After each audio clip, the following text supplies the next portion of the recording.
झारखंड के चतरा जिला के राजपुर में स्थित ये तमासिन वाटरफॉल है। प्राकृतिक सौंदर्यता से भरी यह जगह दिखने में जितनी खूबसूरत है उतनी ही रहस्यमयी भी है। वैसे तो यह झारखंड के प्रसिद्ध वाटरफॉलों में से एक है, लेकिन इसे खास बनाता है यहाँ मौजूद एक गुफा। ऐसा कहते हैं कि इस गुफा में माँ दुर्गा का वास था, जिसे यहाँ के लोग तमासिन माता कहते थे। यहाँ कई कहानियां भी प्रचलित है। उनमें से ही एक ये है। बहुत पूर्व काल से ही लोग यहाँ मुंडन के लिए आया करते थे। उनमें से ही एक परिवार नाई के साथ वहाँ मुंडन के लिए आए हुए थे, और मुंडन के बाद वह परिवार जब वापस अपने गांव लौटा तो नाई को याद आया कि वह अपना छुरा यहीं भूल गया। पर उस नाई ने बात ना मानते हुए रात को ही यहाँ आने की ठान ली।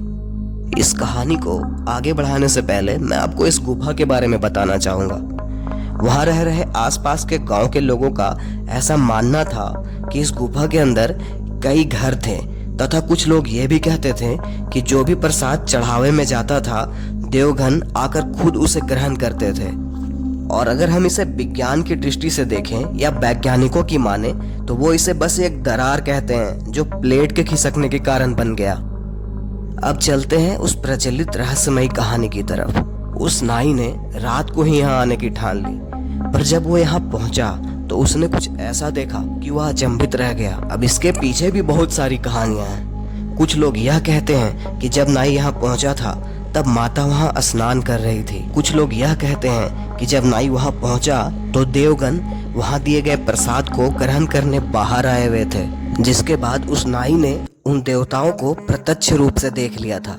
ऐसा मानते हैं कि उसके बाद ही तमासिन माता के श्राप से यह गुफा हमेशा के लिए बंद हो गया।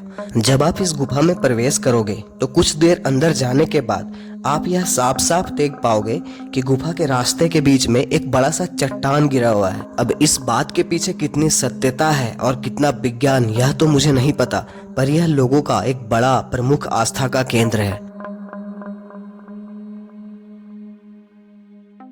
नए साल यानी 1 जनवरी को यहाँ बहुत ज्यादा तादाद में लोग घूमने आते हैं, और मकर संक्रांति के टाइम भी यहाँ बहुत ज्यादा भीड़ होती है। वैसे अगर आप यहाँ आना चाहते हैं तो यह झारखंड के चतरा जिला के तुलबुल नामक स्थान पे स्थित है। उस एरिया में यह एक बहुत बड़ा टूरिस्ट अट्रैक्शन है।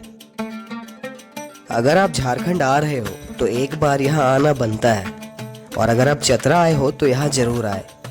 और कोशिश करना कि बरसात के टाइम यहाँ ना आओ, क्योंकि पानी का लेवल इतना ज़्यादा ऊपर हो जाता है कि हो सकता है वहाँ बाढ़ की स्थिति भी बन सकती है। आप यहाँ गर्मी तथा ठंड के मौसम में आ सकते हो। चलिए आपसे फिर मिलते हैं एक और नई रहस्यमयी कहानी और एक और नई जगह के साथ। तब तक के लिए अलविदा। वैसे अगर मेरी वीडियो आपको अच्छी लगी तो वीडियो को लाइक और चैनल को सब्सक्राइब जरूर कर देना।